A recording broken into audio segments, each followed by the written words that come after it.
en exclusivité pour Motors TV avec Jacques Malan qui a réalisé cette interview. Et je voudrais qu'on écoute Daniel Elena donc à la fin de ce rallye Nouvelle-Zélande. Vraiment très content d'en finir, vu toutes les péripéties de ce rallye. Premier jour un pont, deuxième jour une belle remontée, troisième jour un petit tour dans les arbres, un tête à queue dans la dernière, mais on est là, on est à l'arrivée, on est heureux. C'est un rallye plein de hauts et de bas, c'est le cas de le dire. Non, plein de hauts en sensation, des bas, ouais, chaque fois qu'on était arrêté, qu'on comptait les secondes, quoi. Là, mais c'était super sympa. Une belle bagarre pendant 3 jours, voilà. Bon, troisième, c'est parfait. Podium et vous maintenez la tête au championnat forcément. Ouais, un podium inespéré parce que vu le premier jour, quand on reste tanké dans le pont et tout, vraiment heureux d'en finir. Et au championnat, on a encore 36 points d'avance sur Latvala. Peter, lui, est resté dans la dernière spéciale. Je veux dire, ça veut dire que derrière, ça bouge derrière nous, mais bon, nous, on a minimisé la casse et c'est très bien comme ça fait un rallye de moins. Et voilà, il faut continuer. Voilà, qui est vraiment un type formidable et qui joue toujours le jeu. Alors moi, je sens dans son expression de la fatigue. Je pense que vraiment, il y a eu tellement de choses que là, je le sens un peu fatigué. On n'est pas contre des tensions. Oui, on est d'accord. Bien sûr, c'est un bon résultat. Je pense quand même qu'il est déçu. Parce que la victoire, elle était là et elle aurait été exceptionnelle. On est bien d'accord. Pour gagner, pas pour perdre, évidemment. Voilà, et puis la tension nerveuse, je crois qu'ils ont eu des moments très très forts, très intenses. Et même s'ils n'ont pas gagné, je pense que les 4 mousquetaires ensemble, là, ils ont fait vraiment un truc extraordinaire. Et ça a redonné, si besoin, un vrai intérêt à la course. Et ça montre, si besoin encore, que le niveau n'arrête pas de s'élever, je dirais, au fur et à mesure des courses. Et que chacun se donne au maximum. Et puis, celui qui, sans complexe, il va de sa touche, c'est bien évidemment Sébastien Ogier. Voilà, alors parlons-en. Qui là, n'avait aucune pression particulière. C'est un rallye auquel il ne devait pas participer. Oui. Je pense qu'il avait à cœur de montrer ce qu'il pouvait faire, remercier l'équipe, faire le meilleur résultat possible. Il ne marquait pas de points non plus pour le junior team, puisque cette course n'était pas inscrite au calendrier pour le junior team, ce qui fait que sans aucun complexe, avec un moral d'acier, une détermination sans faille, il a tenu bon jusqu'à 3 virages à la fin. Mais enfin, ça fait partie du jeu. En tout cas, pour ma part, je trouve que c'est extraordinaire. Bon, alors parlons-en de ces 3 virages avant la fin. Et après, on tirera le bilan par rapport à Sébastien Ogier. Ok. Sur le moment, ça a dû être horrible pour lui quand même. Ah ouais, il perd la victoire. Finalement, bon, il va apprendre, Sébastien, il lui manque encore cette petite expérience qui fait que certains pilotes résistent à la pression.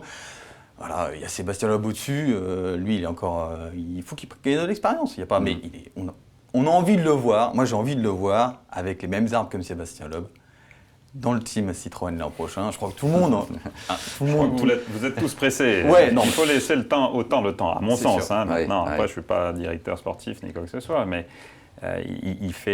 l'expérience ne s'achète pas, elle s'acquiert. Il faut lui donner un peu le temps. Ce qu'il fait, à mon sens, est extraordinaire. Surtout sur un terrain, sur un terrain qu'il ne connaissait pas, la Nouvelle-Zélande. On est bien d'accord. Oui. C'est un terrain très naturel, c'est un terrain difficile. Il a ouvert la route dans des conditions pas simples. Et il faut qu'il prenne le temps. Je crois qu'il faut surtout pas, à mon sens, il faut pas qu'il aille trop vite. Il faut qu'il continue sur ce rythme et les choses viendront, à mon sens, naturellement. Il ne faut pas aller trop vite, mais là, elle y était presque, cette première victoire. Il faut bien qu'elle arrive un jour. Mais moi, pour moi, elle compte comme une victoire. Je veux dire, ce qu'il a fait est extraordinaire. C'est tout simplement fabuleux. Son coéquipier, lui, il débarque pour la première fois là-bas. Ils ne devaient pas y aller. Ils y vont au dernier moment. Ils partent et au culot et avec le moral d'acier qu'ils ont tous les deux, ils ont fait une démonstration de leur talent, si besoin était. Et moi, je trouve ça génial. Donc, il faut... n'allons pas trop vite. Il faut surtout qu'il reste la tête, à mon avis, bien froide, qu'il analyse tout ça, qu'il fasse un beau rallye du Portugal, qu'il continue à emmagasiner de l'expérience. Et puis l'avenir nous dira comment les choses évolueront. Sébastien reste en tout cas pour moi bien évidemment le patron, il l'a montré. Et dans cette dernière spéciale où tout le monde a fait une erreur, donc on parle d'expérience, je crois qu'on peut honnêtement, et sans chercher d'excuses à Sébastien Ogier, tout le monde a fait des erreurs. Peter Solberg est un garçon qui a plus de 150 rallyes en championnat du monde, est sorti et est resté pour le compte. Latvala dit qu'il a failli s'y mettre et finalement il rentre gentiment et il gagne. Sordo, lui, a fait une spéciale crescendo sans prendre trop de risques et il fait le meilleur temps. Sébastien sort. Enfin bon, donc je crois que En parlant d'expérience, oui, il faut qu'il en prenne, mais il a aucun... Enfin, pour moi, il n'a pas de reproche à se faire. Est-ce qu'on peut dire que perdre un rallye à 3 virages de la fin fait aussi partie de l'expérience ? Mais absolument, absolument. Surtout sur un rallye aussi fou et une dernière spéciale aussi difficile que celle-ci. Il faut juste, pour votre info, que vous sachiez que j'ai cru comprendre qu'il n'avait pas eu les splits pendant un long moment et que par conséquent, il ne savait pas comment se situer par rapport aux autres. Ce qui fait qu'il a roulé dans cette dernière spéciale. Ce qui fait qu'il roule sans savoir le temps de Latvala. Et je crois que très tardivement, il a eu le temps de Loeb. Ce qui fait que il a continué à attaquer comme si... Il y a 6 secondes de d'écart au départ de la spéciale entre lui et Latvala. Est-ce qu'on peut penser que s'il savait à un moment donné que Loeb, qui venait de lui passer devant au classement général dans la spéciale d'avant, venait d'être une sortie de piste qui l'éliminait de la victoire, est-ce qu'il n'aurait pas été un peu plus prudent sur la fin et peut-être un peu mieux contrôler les 6 secondes 2 ? Bon, avec Dessy, on referait toutes les courses, bien évidemment. Ça fait partie de la course. C'est là, stratégiquement, pour une raison technique inconnue, le split ne lui est pas arrivé. Donc il continue à attaquer, ce qu'il devait faire, il n'a rien fait d'autre que ce qu'il fallait. Exactement. Et puis il fait une petite erreur, ça fait partie du jeu. Moi je trouve que ce qu'il a fait est extraordinaire.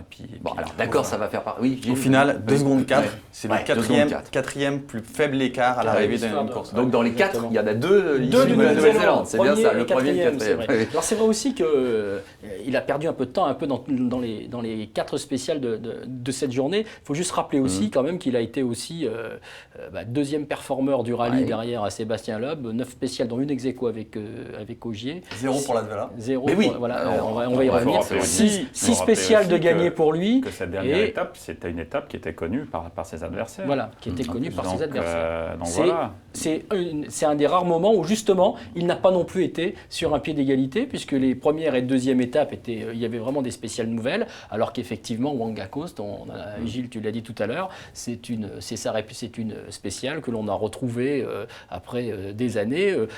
D'autres également, la première également, Te Utawai, elle était là en 2005. Une partie des spéciales également de la deuxième journée était déjà là en 2005. Donc voilà, effectivement là, je pense qu'il n'a pas de complexe à avoir. Non, si ce n'est qu'il peut se dire, oui, mais enfin, aller gagner ma première victoire, il ne faut peut-être pas louper les occasions qui se présentent. Je suis sûr qu'il a tout l'avenir devant lui pour en gagner. C'est ce que dit Malcolm Wilson depuis le début de la semaine. Je ne sais pas s'il veut aussi titiller Loeb en lui disant que Ogier fera peut-être même mieux que lui dans sa carrière. Mais bon, oui, tout l'avenir est devant lui, ça on est bien d'accord. Mais on va attendre cette première victoire.